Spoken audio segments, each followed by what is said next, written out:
तो कैसे हैं आप सभी। मैं उम्मीद करता हूं कि आप सभी बहुत अच्छे होंगे। जैसा कि आपको पता है कि जो हमारी ये सीरीज चल रही है वो प्राथमिक विद्यालय में जो प्रधान शिक्षक की जो वैकेंसी आई है 40,247 उस पर हम बात कर रहे हैं।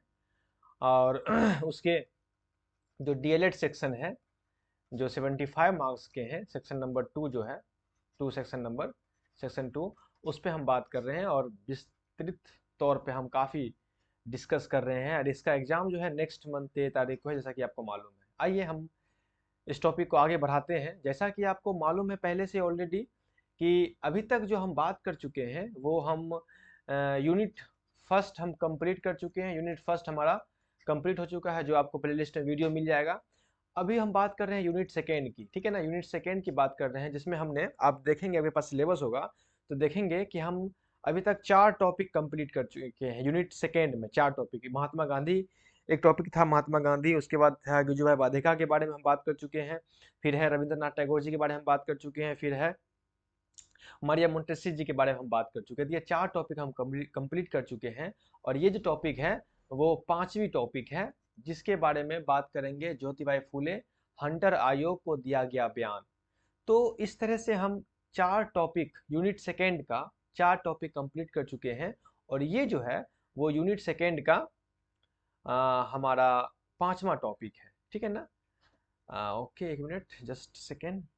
चलिए, आपके पास सिलेबस होगा, आप सिलेबस देखेंगे। जैसे कि मैंने पहले कहा था कि सिलेबस का जीरोक्स जरूर रखें अपने पास। सिलेबस का जीरोक्स रखना जरूरी है। उससे ये होता है कि आप, सिलेबस होना तो कंपलसरी है ना। सिलेबस रहेगा तो आपको आइडिया रहेगा कि हम क्या पढ़ रहे हैं, क्या नहीं पढ़ रहे हैं, क्या छूट गया है हमको पढ़ने हुए। तो ये सिलेबस रखना जरूरी होता है। खैर, कोई बात नहीं, सिलेबस रखें अपने पास। चलिए हम आगे बढ़ते हैं टॉपिक को लेकर के। ज़्यादा हम बात नहीं करेंगे, एक सेकेंड रुकेंगे। चलिए, तो हमारा ये 5वां टॉपिक है यूनिट सेकेंड का, जिसमें बात किया गया है ज्योतिबाई फूले हंटर आयोग 1882 द्वारा को दिया गया बयान। यानी ज्योतिबाई फूले ने 1882 में जो हंटर आयोग कमीशन बना था उसमें उन्होंने कुछ बयान दिए थे, कुछ स्टेटमेंट दिए थे।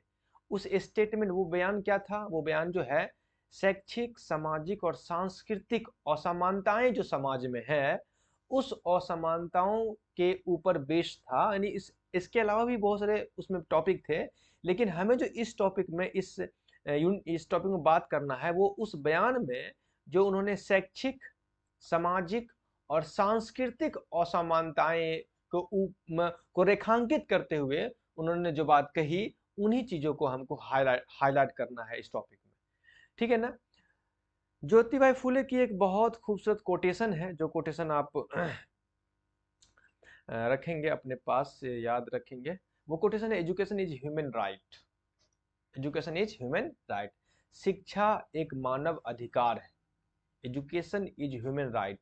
शिक्षा एक मानव अधिकार है। Education is human right. शिक्षा एक मानव अधिकार है। इनका एक बड़ा खूबसूरत कोटेशन है। चलिए हम आगे बात करते हैं इनके बारे में। ज्योतिबाई फूले के बारे में पहले कुछ बात कर लेते हैं, फिर आगे टॉपिक्स हम करेंगे, ताकि आपको आपको थोड़ा सा पता होना चाहिए इनके बारे में। चलिए, ज्योतिबाई फूले, अबाउट ज्योतिबाई फूले। जो ज्योतिराव गोविंदराव फूले, इनका पूरा नाम था ज्योतिराव गोविंदराव फूले, जिन्हें महात्मा ज्योतिबाई फूले के नाम से भी जाना जाता था। तो ज्योतिराव गोविंदराव फूले का जन्म जो है 11 अप्रैल 1823 में हुआ था, और इनकी मृत्यु जो है वो 28 नवंबर 1890 को हो गई थी।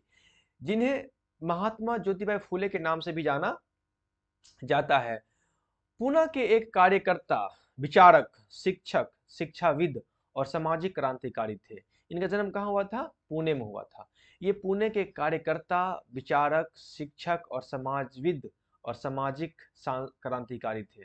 ज्योतिबा फूले पहले व्यक्ति थे, ये एक फर्स्ट पहले व्यक्ति थे जिन्होंने अपना जीवन जन शिक्षा, पिछड़े समुदायों और महिलाओं की शिक्षा के लिए समर्पित कर दिया। ये फर्स्ट इंडियन थे, पहला एक ऐसा व्यक्ति जिन्होंने अपनी पूरी जीवन जो है, अपना पूरा लाइफ जो है, पूरा जीवन वो जन शिक्षा यानी कि लोगों के एजुकेशन के लिए, पिछड़े वर्गों के लिए और महिलाओं की शिक्षा के लिए अपना पूरा जीवन समर्पित कर दिया। उनकी सबसे बड़ी चिंता थी प्राथमिक शिक्षा का सर्वभौमिकरण। यानी कि उनका सबसे बड़ा जो मकसद था, सबसे बड़ा जो उनका सोच था, वो था जो प्राइमरी एजुकेशन है उसका यूनिवर्सलाइजेशन। प्राइमरी एजुकेशन जो है उसका यूनिवर्सलाइज उसका सार्वभौमिकरण किया जाए, यानी कि पूरे हिंदुस्तान में प्राइमरी एजुकेशन जो है कोने कोने में बच्चे को पढ़ाया जाए।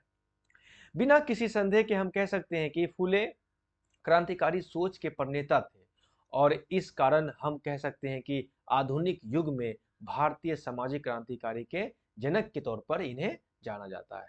आधुनिक युग में भारतीय सामाजिक क्रांतिकारी के जनक के तौर पे इन्हें जाना जाता है, ज्योतिबा फूले के बारे में। तो छोटी सी बात थी ज्योतिबा फूले के बारे में, जो मैं यहाँ पे आपके सामने में शेयर करना चाहता था, ताकि आपके अंदर एक कंसेप्ट बन सके कि आखिर ये ज्योतिबा फूले थे कौन, जन्म कहाँ कहाँ हुआ था, कब हुआ था, इनका माइंडसेट क्या था। ठीक है ना। आगे चलिए, आगे बात करते हैं। तो 1848 में ना 1848 में ज्योतिबा फूले ने निचली जातियों के लड़कों और लड़कियों के शिक्षा के लिए स्कूल शुरू किया। यानी 1848 में जो बच्चे निचली जाति के थे, जो लोअर कास्ट के जो बच्चे थे, लड़के और लड़कियां, दोनों के लिए उन्होंने शिक्षा, दोनों की शिक्षा के लिए स्कूल की शुरुआत की। चूंकि उस वक्त कोई महिला शिक्षिका उपलब्ध नहीं थी, फुले ने अपनी पत्नी सावित्रीबाई, जो भारत की पहली महिला शिक्षिका, ये बात याद रखिएगा कि भारत की पहली महिला शिक्षिका सावित्रीबाई फुले, जो ज्योतिबाई फुले की पत्नी थी, जब उस वक्त कोई महिला शिक्षिका उपलब्ध नहीं थी, तो उन्होंने क्या किया कि अपनी पत्नी को कहा, सावित्रीबाई फुले को, कि आप बच्चों को पढ़ाओ, और इस तरह से वो भारत की पहली महिला शिक्षिका बनी। से स्कूल में पढ़ाने के लिए कहा। उन्होंने 1851 में लड़कियों के लिए 2 स्कूल खोले। 1851 में फिर लड़कियों के लिए 2 नए स्कूल खोले। फूले ने 1852 में अछूतों के लिए एक स्कूल और एक रात्रि स्कूल की स्थापना की। तो 1851 में उन्होंने लड़कियों के लिए 2 स्कूल खोले, और फिर 1852 में उन्हें, जो लोअर कास्ट के लोग थे, जो अछूत थे, उनके लिए जो है एक स्कूल खोला और एक रात्रि स्कूल की स्थापना की। तो इस तरह वो स्कूल, मतलब एक योगदान, इनका कितना बड़ा योगदान है स्कूल में, जो आप देख सकते हैं बच्चों की पढ़ाई में। उसके बाद आगे देखते हैं कि महात्मा ज्योतिबा फुले ने 1882 में हंटर कमीशन के समक्ष शिक्षा के संबंध में अपना एक बयान दिया था। 1882 में हंटर कमीशन के समक्ष जो है शिक्षा के क्षेत्र में, शिक्षा से संबंधित उन्होंने अपना बयान दिया, जिसमें उन्होंने मजदूरों, अछूतों और महिलाओं की स्वतंत्रता की मांग की। जिसमें उन्होंने बात किया मजदूरों, अछूतों और महिलाओं की स्वतंत्रता की बात किया। वह भारत में न्याय, समानता, मुक्ति के आंदोलनों के लिए भी जाने जाते हैं।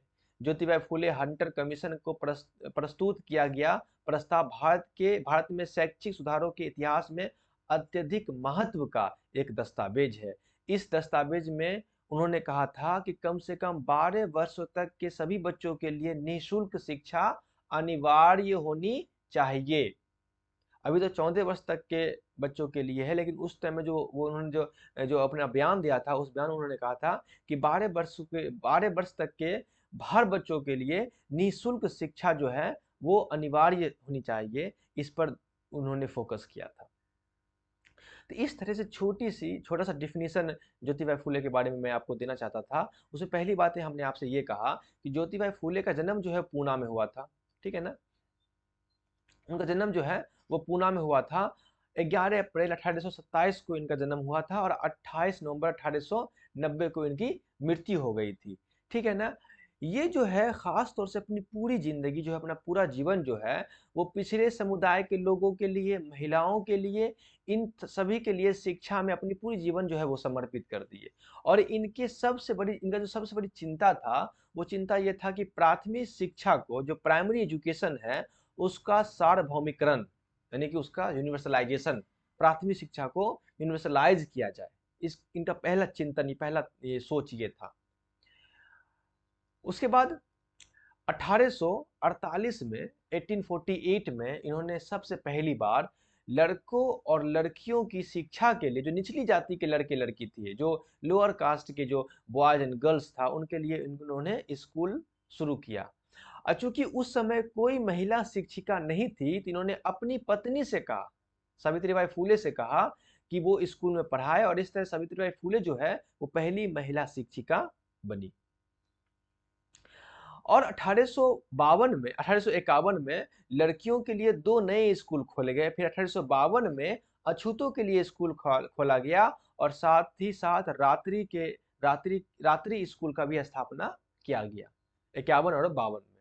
ठीक है ना। उसके बाद क्या हुआ कि 1882 में हंटर कमीशन को उन्होंने बयान दिए, उन्होंने शिक्षा से संबंधित एक अपने स्टेटमेंट दिया हंटर कमीशन को, जिसमें उन्होंने मजदूरों, अछूतों और महिलाओं की स्वतंत्रता की मांग की, कि जो मजदूर वर्ग के लोग हैं, जो अछूत वर्ग के लोग हैं, जो महिलाएं हैं, उनको स्वतंत्रता दी जाए। अच्छा, स्वतंत्रता किस काम से दी जाए? शिक्षा में स्वतंत्रता दी जाए, उनको समाज में अच्छे से रहने की स्वतंत्रता दी जाए। इन तमाम चीजों पर उन्होंने बात किया था। वो भारत में न्याय, समानता और मुक्ति के आंदोलनों के रूप में भी जाने जाते हैं, क्योंकि भारत में सबसे पहले न्याय के बारे में, समानता के बारे में, मुक्ति के बारे में इन्होंने ही बात की थी।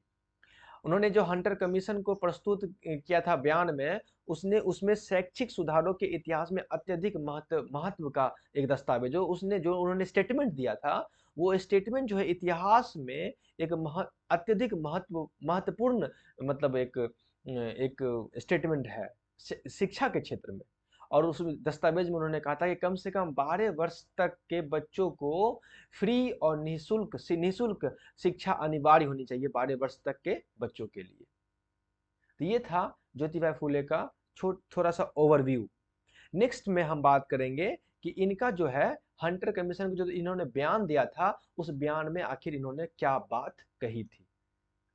तो नेक्स्ट वीडियो में हम इनके बयान के बारे में बात करेंगे। तब तक के लिए आप वीडियो देखते रहें, जो छोटी छोटी बातें हैं उसको नोट डाउन करें और चीज़ों को समझें। मिलते हैं नेक्स्ट वीडियो में। जो हंटर कमीशन को इन्होंने जो स्टेटमेंट दिया था, वो स्टेटमेंट क्या था, उस स्टेटमेंट पे नेक्स्ट वीडियो में बात करेंगे। तब तक के लिए अपना ख्याल रखें, फिर मिलते हैं नेक्स्ट वीडियो में। Okay, bye.